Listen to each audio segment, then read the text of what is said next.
ছেলেরা খুব মুক্তমনা, উদাসীন, বিন্দাস ঘুরে বেড়ায়।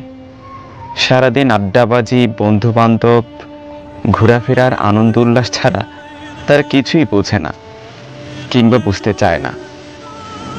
এই যে চঞ্চল উদাসীন ছেলেটিকে নিয়ে আপনি এমন ভাবছেন, যখন তার মাথায় বোঝা চেপে বসবে তখন সে অটোমেটিকলি দায়িত্ব নিতে শিখে যাবে।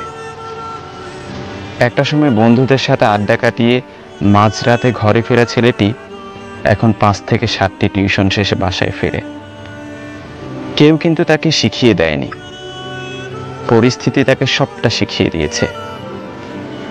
আজকে যে ছেলেটিকে অকর্মণ্য বলে আপনি দিন রাত কথা শোনাচ্ছেন, দেখবেন 25 না পেরোতেই সেই ছেলেটি কেমন উন্মাদ হয়ে উঠেছে একটি চাকরির জন্য।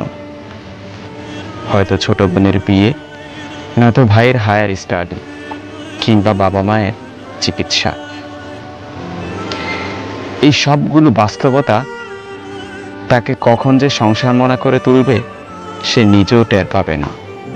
আজকে যে ছেলেটি পরিবারের বোঝা হয়ে আছে, সেই ছেলেটি কিছু পরিস্থিতি, কিছু শূন্যস্থান, কিছু কঠিন সত্য আর বাস্তবতার কাছে খুব বেশি ম্যাচিউর আর বাস্তববাদী হয়ে ওঠে।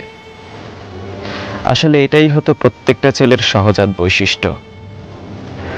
আজকের দিনের অপদার্থ ছেলেটি একদিন খুব বেশি দায়িত্বশীল হয়ে ওঠে, মা বাবা ভাই বোনের পরম ভরসার জায়গা হয়ে ওঠে। আর এই দায়িত্বশীল মানুষটি যখন নিজের জায়গাতে সফল হয়, তখন এই অপদার্থ ছেলেটি আপনাদের সুশীল সমাজের আইকন হয়ে ওঠে। কি অদ্ভুত না বিষয়টা!